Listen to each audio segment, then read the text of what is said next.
likely used a type of intermediate-range ballistic missile known as the Hwasong-12.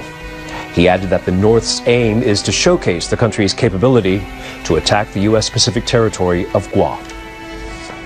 And that is one of the demonstration of the North Korea, who already declared to fire its IRBM Hwasong-12, which is capable to carry its warhead about maximum 5,500 kilometers.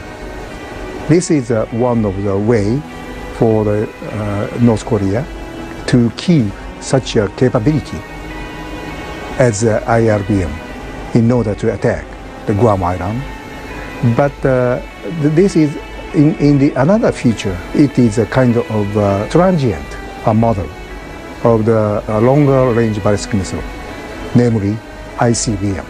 The leadership of the North Korea intended to get the longer range ICBM eventually.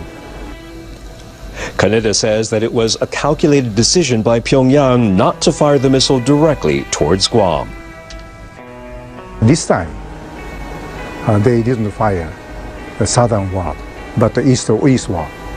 But that might be some kind of political consideration and for the North Korea. If they fire actually to Guam Island, that would cause a very big problem. The leadership of the U.S. said that they have all kinds of alternatives, including military actions against North Korea. Kirk Lippo, now of course the former USS Cole commander. And Commander, I'm looking at these developments and wondering how we respond. We've talked about maybe bringing tactical nuclear weapons to the Korean Peninsula to send a strong signal to the North, both the North Koreans and the Chinese, is that would be provocative, as if anything Kim Jong-un's been doing hasn't been provocative. But what do you make of that? Well, I think that, Neil, as Secretary Mattis and the President have both said, all options are on the table. If you're going to bring those weapons in, I think that we need to be much further down the road. At this point in time, I think there is still a large gap left for us to exercise diplomacy and especially economic measures. But I'm going to say it again and again and again. This is up to China, China, China. But what if China can't control them? I know you and I have asked this as well, but I'm beginning to wonder now because again, North Korea seems to like embarrassing China, like it did over the weekend when the Chinese leader Xi Jinping was with his Russian counterpart Vladimir Putin, and hours before we learned of this latest hydrogen bomb test, which obviously was awkward. So maybe China can't control them. Well, Neil, I don't think China has done anything to indicate that they are even willing to control. They have made token cuts to their fuel, to coal and other things, but they really have not started to squeeze off the economic lifeline to North Korea to tell them that they need to cut it.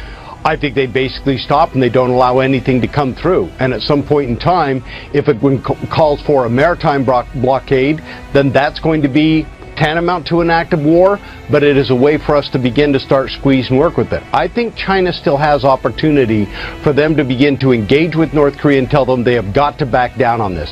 If they don't, the reality is, Neil, that we are looking at going and having an armed conflict on the Korean Peninsula that, God forbid, might even go nuclear, because there is no path except for conflict unless China engages to try and stop the North Korean thing. We cannot allow the proliferation of nuclear weapons offensively pointed at the United States. U.S. intelligence agencies have assessed North Korea's most recent test was probably of a thermonuclear weapon. These pictures were from state media from North Korea. They won't go on to show the massive fireworks display that was put on that night in their honour as well. The crowds were told by North Korean officials, fed some classic North Korean rhetoric. North Korea will put an end to the destiny of the gangster-like US imperialists. Almost a week after North Korea's biggest nuclear weapons test, there have been celebrations on the streets of Pyongyang.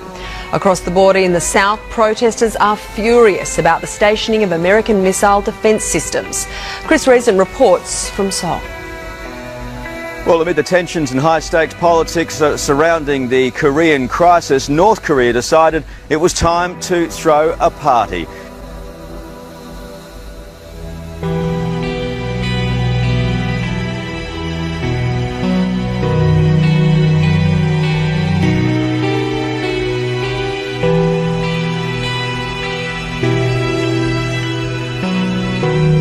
They arranged yesterday in the capital, Pyongyang, for thousands to gather. They bussed in the scientists that they say were behind the successful hydrogen bomb tests that were conducted on Sunday. Those scientists bussed past thousands of cheering, adoring, flag-waving crowds and taken into the centre of the city where they were praised and honoured for their work.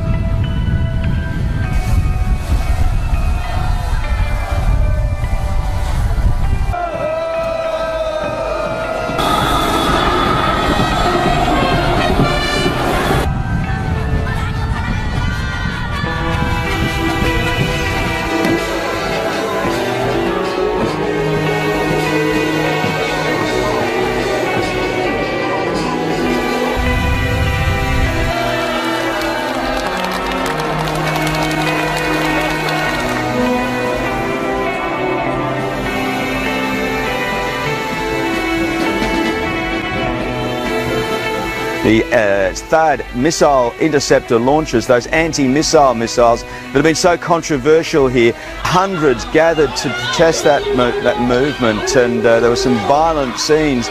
The locals say that putting that system into their village simply makes them a greater target. But no apologies from the South Korean government. Yesterday at the defence dialogue, the Seoul Defence Dialogue, the Prime Minister said that he would be doing all he could to increase South Korea's defensive systems at this tense time. Also there, Australia's Defence Minister Marise Payne echoing the call for sanctions, ratcheting up the pressure to try and get China and Russia to do more to isolate, strangle that North Korean regime, particularly talking about cutting off oil supplies to them. Also significant at that conference yesterday was the first official reaction from America about South Korea's push and discussion to rearm themselves with nuclear weapons. A three-star general told the assembled conference that they didn't think that was necessary, that South Korea was protected under the US nuclear umbrella, and that says it has given Kim Hyong-gil 72 hours to pack his things and leave. The ministry also expressed its absolute rejection of North Korea's nuclear test, saying it violates international law and poses a serious threat to Asia and the world. The Mexican government has sent an administrative order to all federal government institutions to fully implement the UN Security Council resolutions on North Korea. Local diplomatic sources say it's the first time Mexico has deported a foreign ambassador since 2000. Mexico is also the first UN member nation to take such a strong action since Pyongyang's sixth nuclear test on Sunday. Fishermen in Japan's northernmost main island say they're feeling uneasy. I feel uncertain. I want this situation to end as soon as possible. It's dangerous and causing us trouble.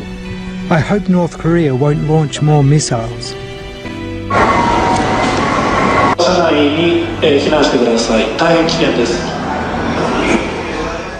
Transportation links were disrupted with Shinkansen bullet trains and other lines temporarily suspended.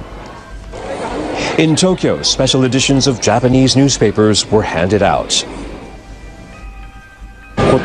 I can't find words to express my anger. I couldn't take any precautionary measures other than just staying at home, but I need to prepare for next time.